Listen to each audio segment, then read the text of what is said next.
Every night, when I lay my head down to sleep, the same dream always seems to find me. No matter what I think about, no matter what I try to occupy my mind with, I always end up having the same nightmare. Once I close my eyes and drift off, I open them up, and I find myself alone amidst desiccated mountains, a pass lying before me, covered in fog, black-lit by a red light, and I can't help but feel incredibly soul-weighted loneliness. I feel as if there is nothing in this entire world that could possibly lift my spirits or make me feel as if I'm not the only one. Slowly, the fog starts to recede, and I get my first glimpses of the world. First, the road between the mountains, a long, winding, and not wholly abandoned pass. There are blackened figures strewn across the road, moving ever so slowly, very gradually. And as they do, the first sounds of the world begin to reach my ears. A cacophony of leaves being crushed.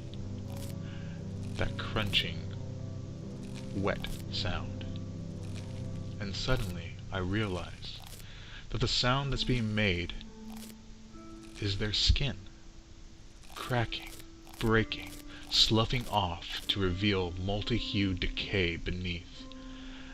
The meat beneath their skin long since rotted. And I realize these people are not dead, but they are, in fact, dying.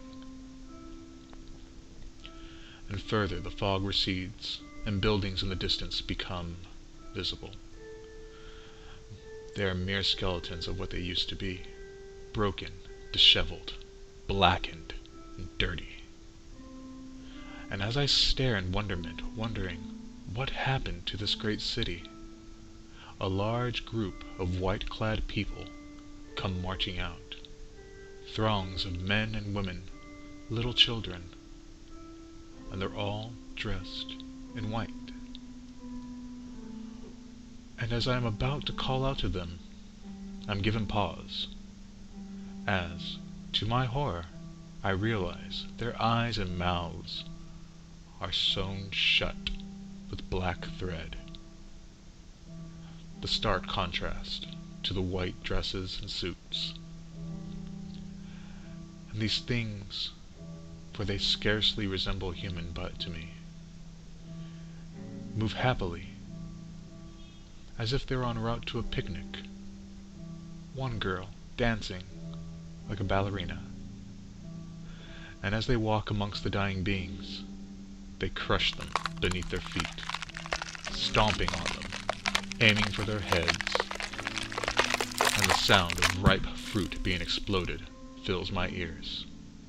And all the while, they hum a song. It's like a hymn, but I don't know it. And yet, I feel the praise and worship behind it. I close my eyes, trying to make sense of it all, and when I reopen them, they're suddenly all around me. The feeling of being dissected by their unseeing eyes.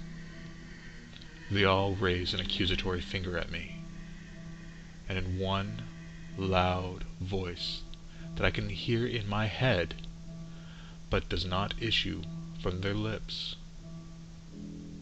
one word, ringing: lead!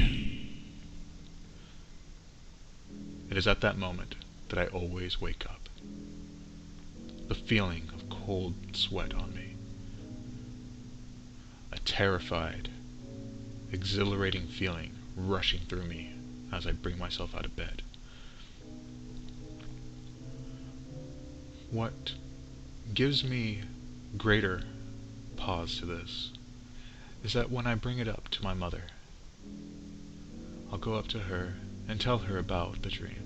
I'll tell her everything, every single time, the same story, and she looks at me with soft, understanding eyes. She pulls me close, hugs me, kisses my forehead. She smiles as she says, "It was only a dream, sweetie. Everything's gonna be all right. Now, go run along." And she turns and leaves. And I would believe her if it were not for the fact that every time I follow her, stealthily and quietly, I follow behind her, watching as she disappears into her room. Through the crack of the door, I see her go to her closet. And with a bright, warm smile on her face, a smile filled with longing, she reaches out and pulls from the confines of her closet a dress of the purest white.